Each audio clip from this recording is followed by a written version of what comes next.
Future Hacker. Life. Path. Future. Hello, everybody, and welcome to Future Hacker. I'm your host, Maria Taiji, and today we're talking to Guido Mercati. Guido is co-founder and CEO of PROTe-IN, devoted to fast-track the alternative protein industry from processed food to progress food via carbon-to-product microbial fermentation technology, while supporting a strategy, innovation, and digitalization as senior advisor and board member of various innovative and tech-driven ventures worldwide.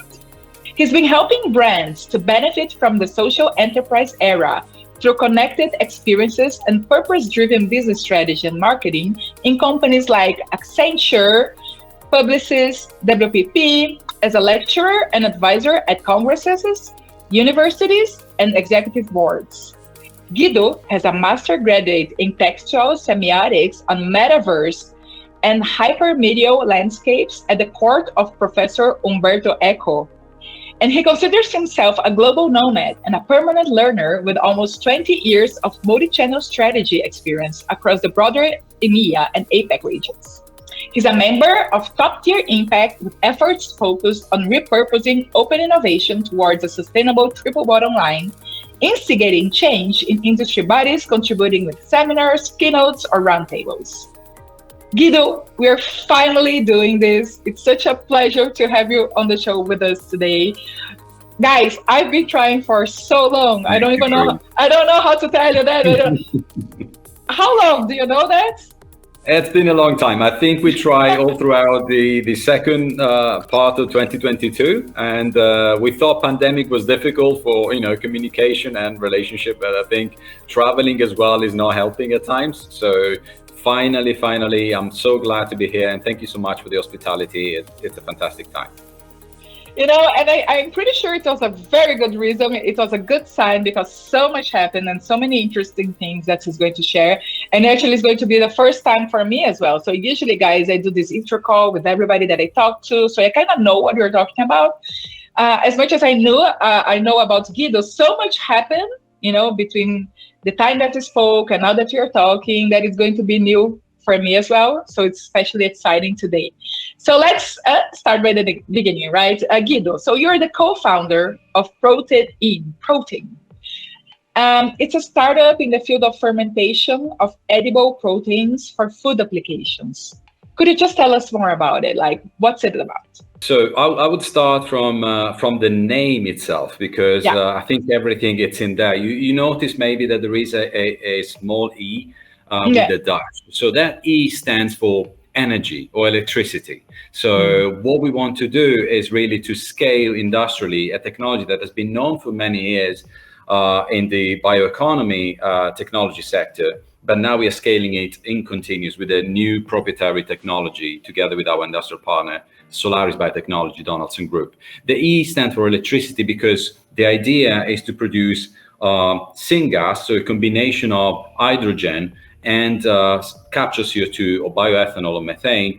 And this combination of syngas, because we produce hydrogen mainly via water hydrolysis, which is basically an energy intensive process, the energy involved into the production of hydrogen will lead into this natural ingredient that we're going to harvest through bacteria fermentation. So basically the energy or the electricity that is solar panels, LED or biomass LED, is producing food. And that's why PROTe-IN is an energy to protein and energy to nutrition kind of company. Other way to define our business is carbon to product or carbon to protein, if you like, in our specific sector. So carbon capture, carbon dioxide we capture from the atmosphere, or flue gas or waste gas, can be introduced to feed this microorganism that they use it as a feedstock instead of glucose, for instance. And they can, of course, start a process of producing in themselves this micro components, which are in all effects protein or amino acids. At one point, we stop the process, we start starving the bacteria, and we separate membrane walls and RNA from the rest of the entity of the microorganism, which is crude protein. So we obtain in the separation this amazing amount of 80% per dry mass of crude protein out of a bacteria, just feeding them through captured CO2, so waste gas, and basically this is happening in water, so it's a complete safe and clean process. So the magic is really to produce all of this in a very sustainable way using clean energy. And I think solar energy are becoming more available as a technology. I'm speaking to you from Dubai, and specifically the United Arab Emirates are making lots of efforts in producing alternative source of energy, diversifying from the oil company economy that they envision so far, and they've been good at exploiting. So there is a vision for a net zero economy, a vision for renewable energy that is absolutely amazing here. Shams 1 in Abu Dhabi, I think, is the largest solar farm in the world.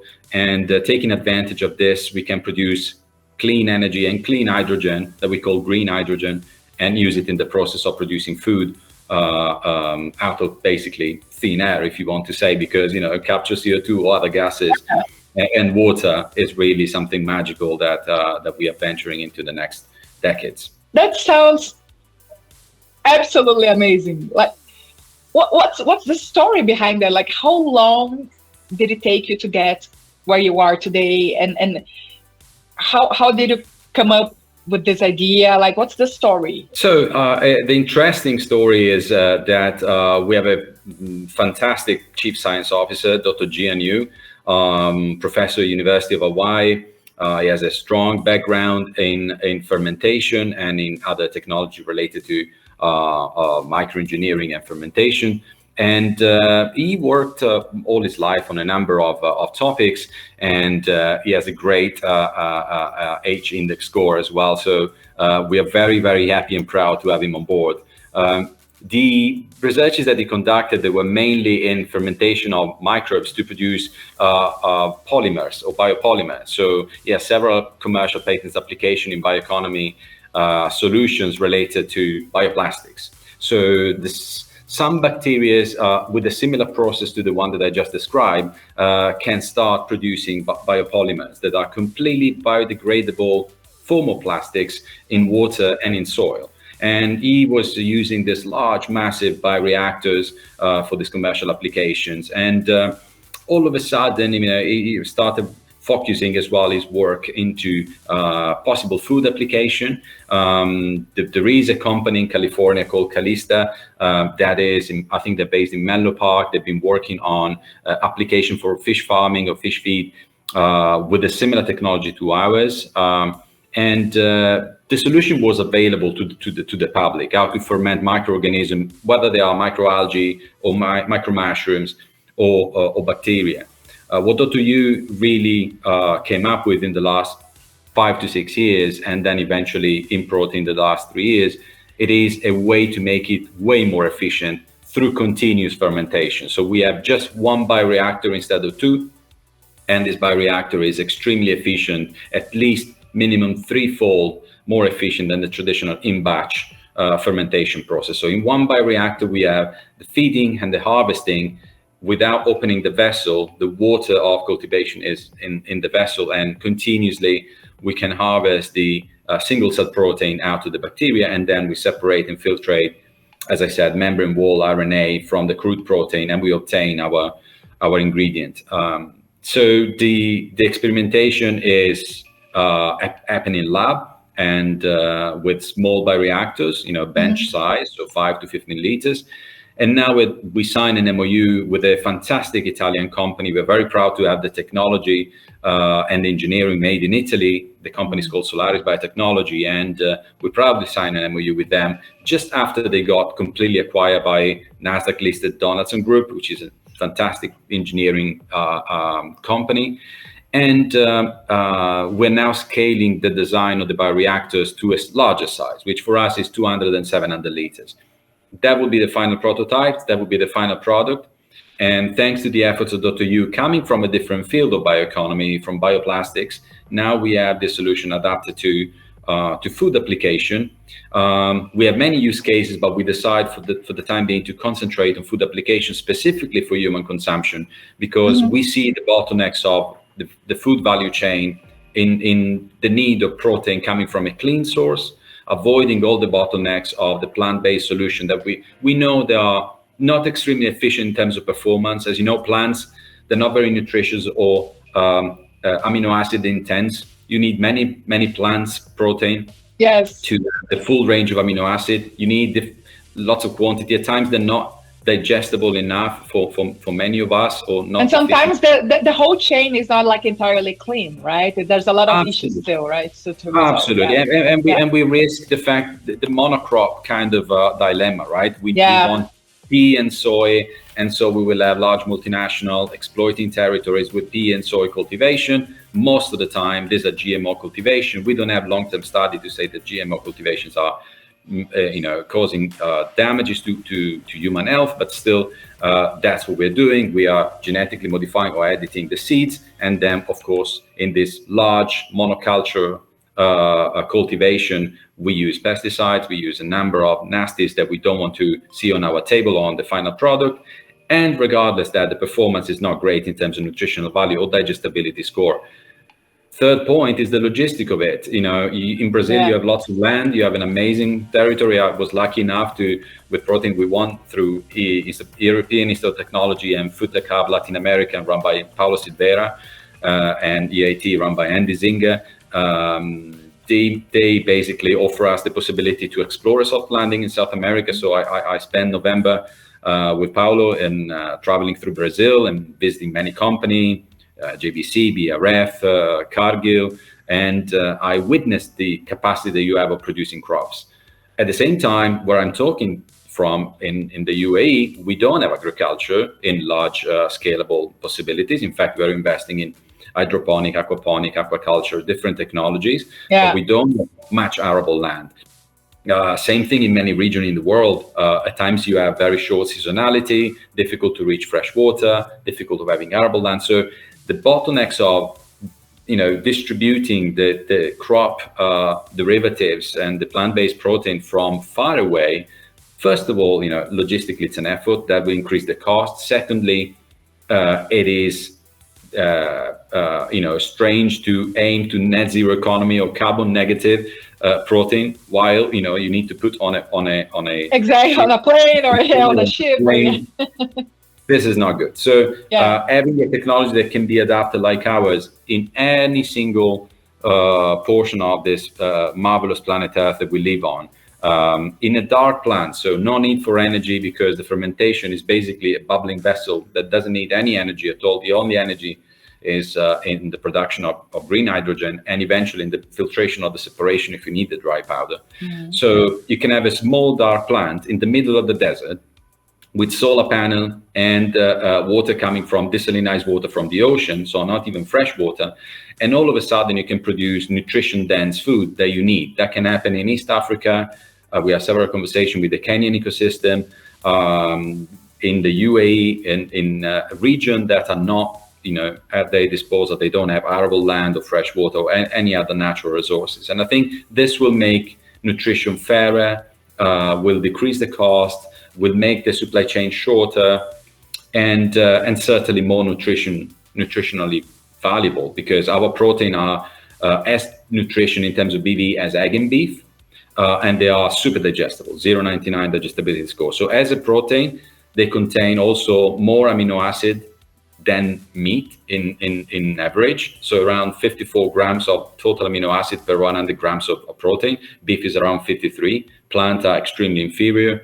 So you have a very amino acid dense, nutritionally rich, super digestible, and clean label and GMO free kind of ingredient that can be produced anywhere in the world, with little natural resources exploited, because the water is completely recyclable, by the way, and can be completely carbon negative. Because in all of this, I say it at last, but it's probably point number one at times, depending on the conversation, but we utilize 1.8 kilo of CO2 per kilo of single cell protein that we produce. So we remove from the atmosphere almost 2 kilos of CO2 every kilo of protein that we produce.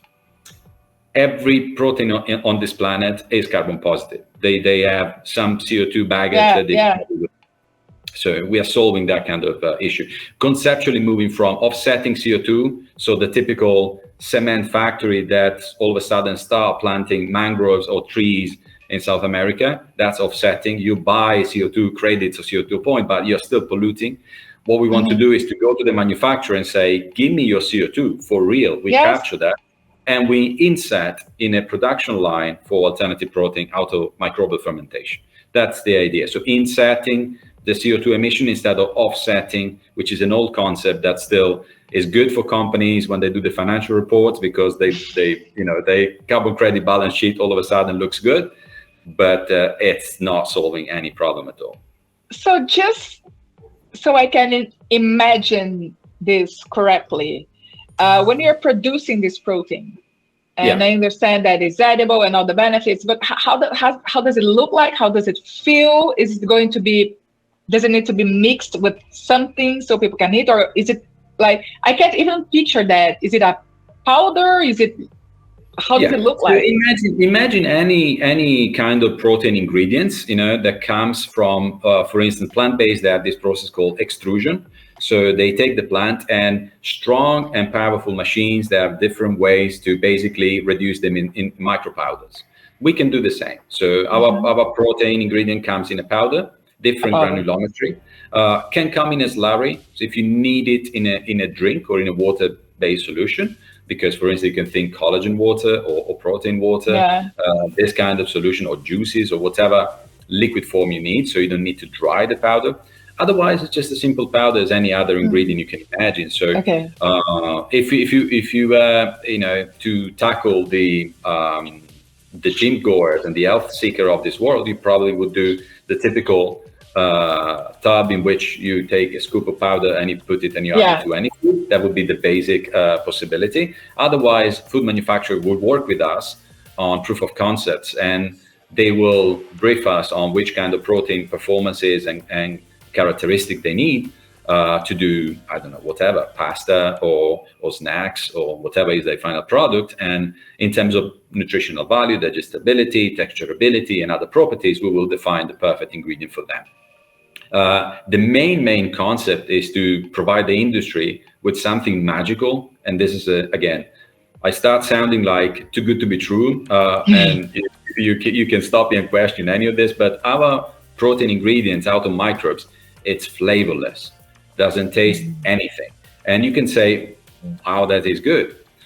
That is good because 30% of costs in any recipe utilizing plant-based protein, whether it's pea or soy or whatever, it is in masking costs. So the manufacturer needs to use 30% more cost or ingredients on an average to masquerade the flavor of the pea. For instance, you want to have a snack bar or protein pasta, you use pea isolate as a protein ingredient because it's very cheap, available, and good in terms of your nutritional value, but then tastes like pea, and nobody want, in a pasta or a chocolate bar, for instance, right? So they need to masquerade this cost. When they work with us, we can offer something that all of a sudden simplify their job a lot, and in the eye of the consumer will make this fantastic because you have a shorter label. So you don't have all these ingredients and additives that you need to add in the recipe because you want to masquerade the flavor of the plant-based protein. So this is a problem for me, and I advise for 20 years multinational and companies in the FMCG business. And, I think much of what the industry is doing, it is only because we can, instead of we're putting on the market something that consumer needs.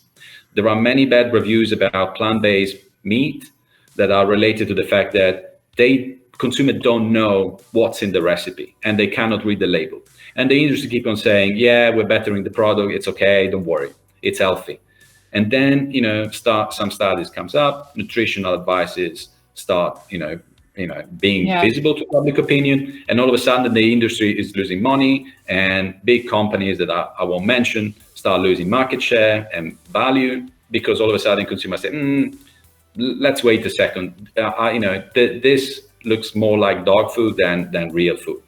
There is too much stuff going on. There is too many ingredients. I don't know what this is, why the industry is feeding me with ingredients that I have no clue what they're for and what the consequence of my health would be. So long label and clean label as a policy and GMO-free are three of the major points that we think will allow us to move from processed food to progress food. We call progress food every novel food that would increase humanity, well-being, and the prosperity of all of us on this planet. And I think this needs to be very clear, and I will make myself an advocate for this in every possible context, and it's something dear to my heart. I have 2 kids, I'm a father of 2, and I truly think that if we don't make this shift, we're not making a good service to humanity as a whole. That's all amazing, Guido. And, I especially love the fact that you guys are working together with Brazil. For the listeners that are not aware, so, Future Hacker is a Brazilian company. And can you tell us more about this experience? So which stage are you now? So I did learn that last year, you guys, I need to read that, you guys got this prize. You won a challenge hosted by EIT Food and Food Tech Hub Latam, right? Yeah. And that's how you got to come here to Brazil, if I understood this right. So Absolutely. What's your stage now? Not only about coming to Brazil, but what's the current PROTe-IN stage? What are the current challenges? What are the next steps for you guys? Absolutely. So a little bit about the Brazilian experience, because I was very, very proud to have won together with another EAT alumni startups, Cellular Revolution from UK, and bye to Chris Green, by the way. It became a good friend of mine through this journey, and I really need to thank Paulo Silveira and Dizinga for putting together this opportunity, and we basically explore a possibility of soft landing in South America, understanding better the food tech and ag tech ecosystem over there. And we had the opportunity to really have a very intense journey in which we met private sector, like companies like Cargill, BRF, JBC, Givaudan. And we also met entities like Embrapa or Unicamp in Campinas, University of Rio de Janeiro, to understand what's happening on the R&D and on the governmental driven research side. And we witnessed an amazingly progressive mindset. So first of all, congrats to you guys, because Brazil seems like the cradle of many food innovation to come. Unicamp in Campinas, I think, is top 10 food engineering faculty in the world, and there are only 3 non-Chinese universities. So you are together with Netherlands, US, and that's it. There's no other European university, for instance, no UK university. So you're leading and paving the way to novelty. So we are studying at this present stage different MOUs with different entities. One is possibly with Unicamp, one is with Food Tech Hub Latin America, which through Paulo Silveira, they're going to launch a tropical institute of food tech in Campinas very soon, I think next June. And we will be there for the opening. And I think that would be a fantastic space, together with the rest of the other facilities that you guys have, to innovate in food technology on site in Brazil. You have the scale because you have the largest meat producer in the world, you have the largest agricultural companies, you have a very progressive, particularly now with the new government mindset about innovation, and you have an understanding of preserving all this through ESG risk adverse business mindset, and also net zero policies. You protect Amazonia, which is a heritage for all of us humans, but you have it, so you are in charge of taking care of it, and you have an understanding of micro farmers and how you can really enhance the capacity of producing food in a more sustainable way, even for the people involved in the industry. I just need to remind the audience that 1/3 of the world necessity for food production is really on the shoulder of 500 million people that lives basically under the threshold of poverty with $2 a family life budget. They produce 1/3 of the food.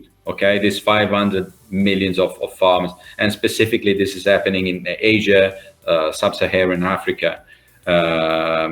But this is really important to mention that, we think of food production like the big industry or the big multinational, but there is lots to protect as well in the micro farmers environment. And our technology with fermentation farms that can be very small and very viable in terms of costs, running costs and capex costs, can be really discussed to diversify the job possibilities for farmers around the world. Because with a little bit of water and some machinery that can produce hydrogen and capture CO2 or methane, a small farm can really produce enough protein every year for a village.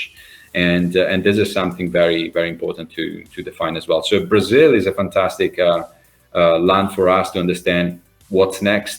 And 2023 probably will see some good news about MOUs and R&D or POC project run there.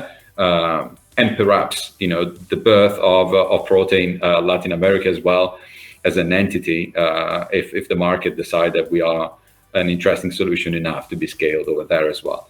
That would be amazing. So, I can't wait to have you back on the show here to tell us, what happened next. Right? Maybe in 1 year, you're going to have many, many new stories for us. Guido, when we talked back then, you told me a couple of things that just made me, intrigued, and I'd love to cover that.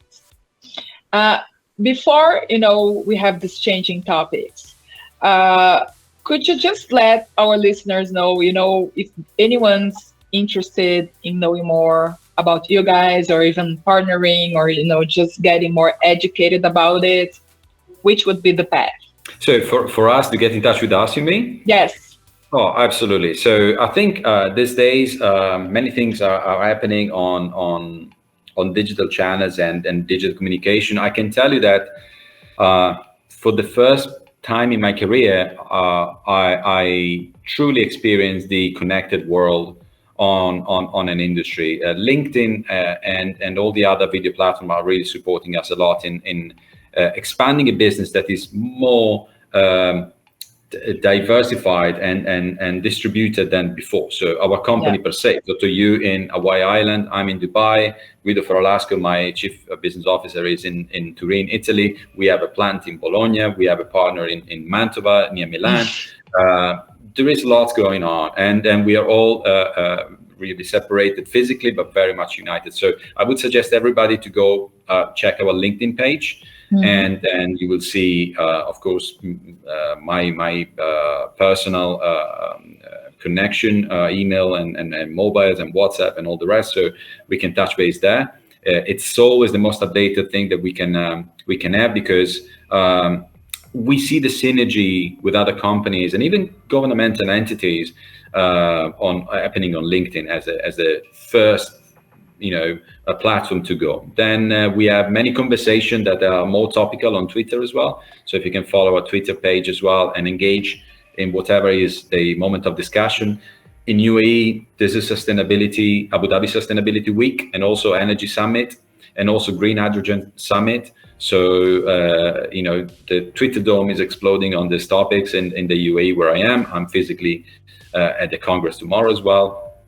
And of course, COP28 coming to United Arab Emirates as well in November. Yeah. That will pave the way for lots of conversation in the clean tech ecosystem. And for us, I always say this, every food tech business needs to be a clean tech business, because there's no way to revolutionize or change the value chain in food tech or ag tech if you are not also a clean technology. So you need to have clean technology. And with PROTe-IN, we are at the really on that sweet spot of clean tech and ag tech. And we're very proud of being participating to topics that really don't regard our ingredient per se. And in another era, probably me as a CEO, I wouldn't be interested in understanding the supply chain of one of my raw material like hydrogen. But now for me is of essence, that I buy green hydrogen that has zero impact on the landscape, because I'm doing all the efforts with my industrial process to be carbon negative, and all of a sudden, if I create hydrogen out of carbon fossil fuel, I destroy my efforts on the rest of the tech.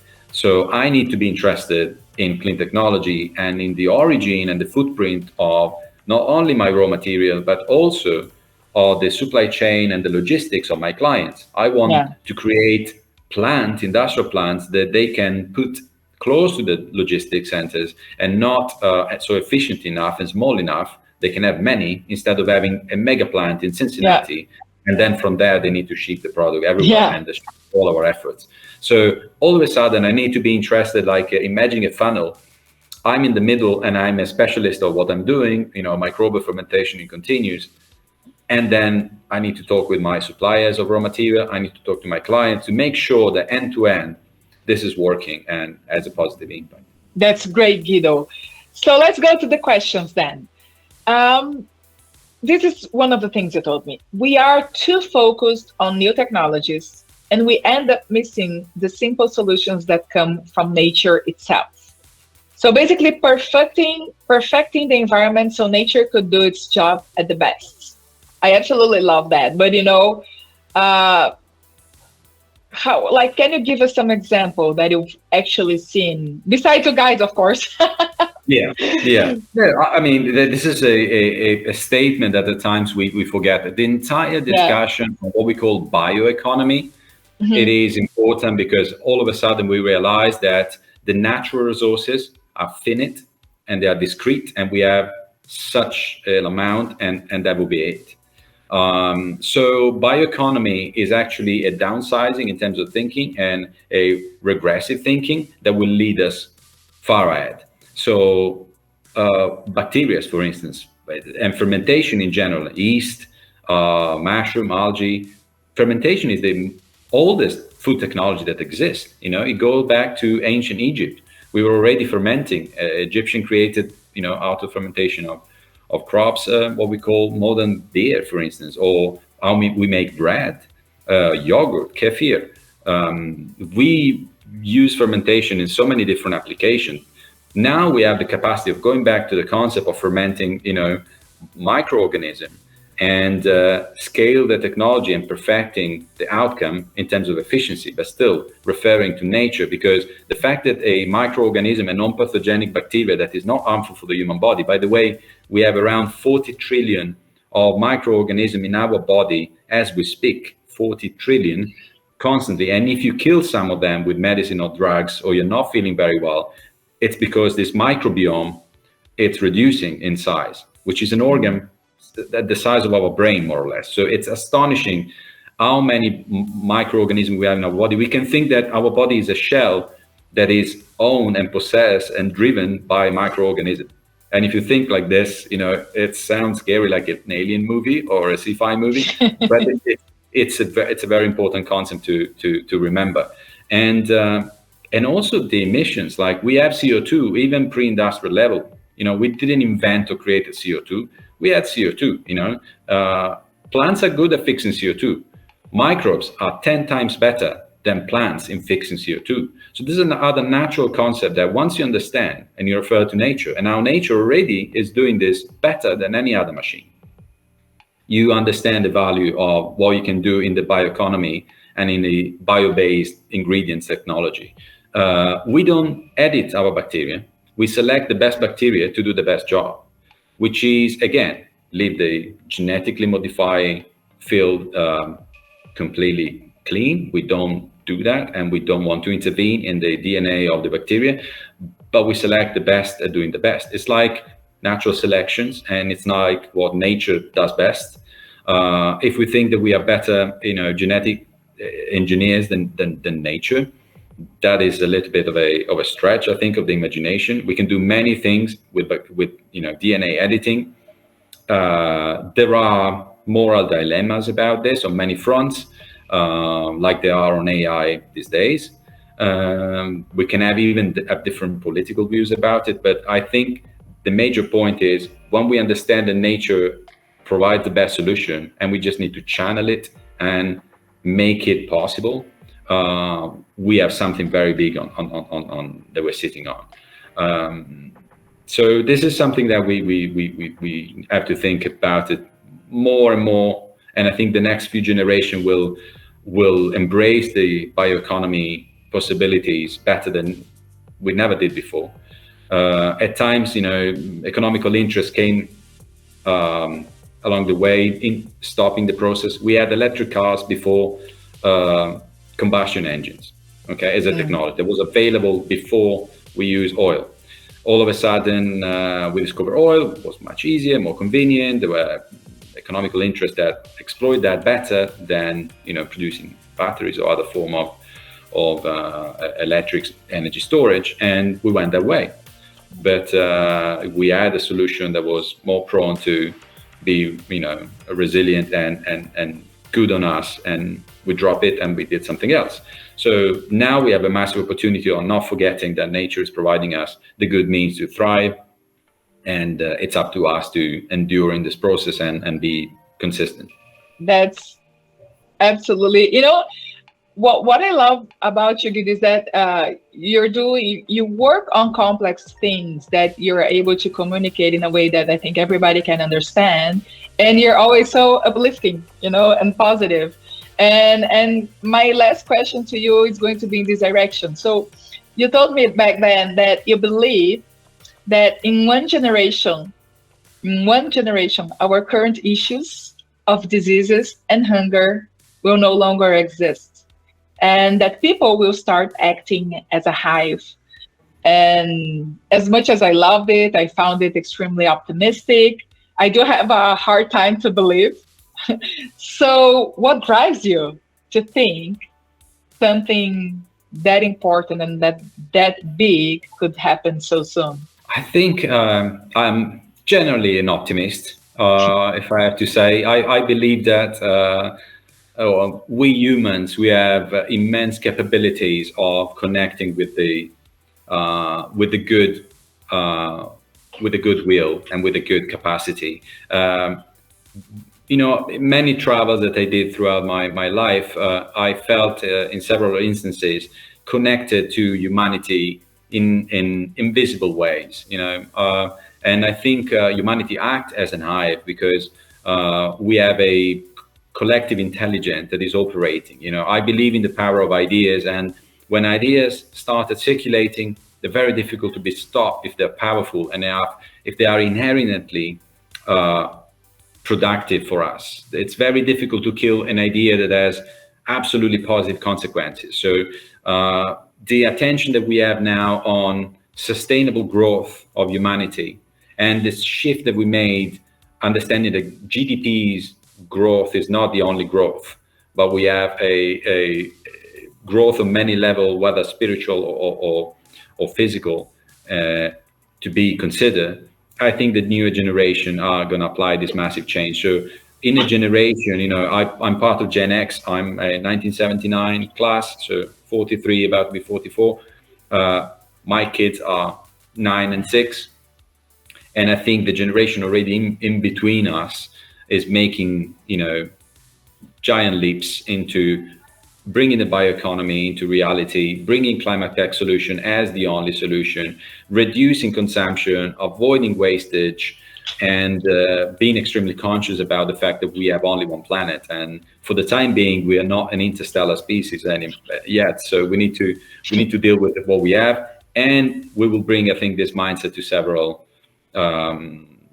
possibilities even beyond, living on this planet in the next future. So it's a mindset of, believing that we really act as a beehive in a way that we know what's good for us. We can ignore it for a while. There will be some interest group that will try to lobby for alternative solution because they have a short-term vision.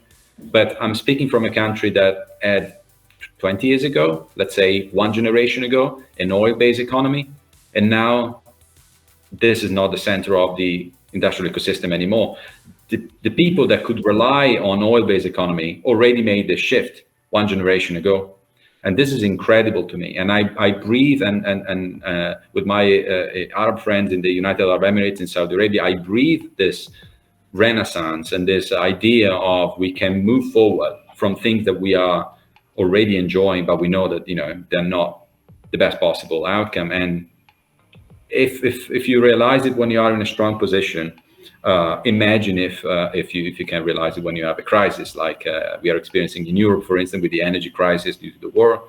And when I saw countries like Italy and Germany open coal mines in response to the energy crisis, I really felt upset with the short-term governmental visions, okay? Because we have possibilities of revolutionizing clean energy solution and alternative sustainable forms of energy and industrial growth without resorting to the old game.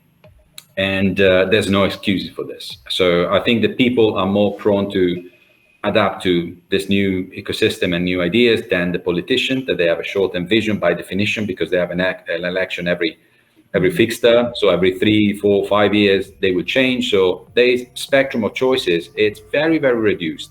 So I don't believe in political agendas when they have such a short-term vision, because their KPIs will be wrong, will be all messed. But people, wrong incentives, right? Yeah, wrong incentive, wrong time frame. So if the time frame is 3 years, how can you make strong decisions that will impact two generations forward? So politicians per se, they're making the wrong choices by definition all of the time. But leadership in a country, people, the society, we are here on this planet for many decades, and we know what's good today and in 20 years and in 100 years. And I think we're all convinced that we need to support each other. There's no geography anymore. There's no social class anymore that can distinguish one from another. We are really a hive and a collective, and this is impacting already positively many of us in many directions. We are all very careful about what we eat, how we travel, and we do it because nobody is obliging us. There's no carbon tax on you taking a plane, but you think twice. Then when, like in France happened, domestic flights are abolished and they they force you to take a train. I think that's a great thing. It's a very enlightened government that does such a regulatory effort. But I think we all know they come when we all know. Nobody take a plane from Paris to Lyon unless you're really an inherently bad person. Like, you don't do that. You don't do that. And this is something that, as humanity, we have it in our heart and in our brain, and it's coming out. Many people are converting to plant-based diet, but they're also understanding the limitation of it. Many of us are attentive to don't use single plastic or waste plastics before the single-use plastic legislation comes in effect. So we are always more advanced than the government, right? Yeah. So that's why we act as a BI. We don't need regulation, and we don't need someone from top telling us what to do. We just look around and we see, okay, is this really the way I want to live for myself, for my community, for my family? And I think this is going to be more and more evident in the next few years, and the next generation will change everything. And I already see many startup founders or executives in multinational of an age between 30 to 35 making all the right choices. And I'm very, very proud and very, very happy about this. That's wonderful, Guido. Thank you so much for being here with us today. Thank you, Maria. I'm cheering for you. And, I can't wait. Let's wait a couple of months. I'm pretty sure you're going to have many, many stories to tell us. I do hope that, you can come back here to tell us everything that's new. I'm wishing you the best. Thank you so much. Thank you so much, Maria. Thanks for having me here. A big abraço to all the Brazilian followers, and hope to see your country again very, very soon as well. Future Hacker. Life. Path. Future.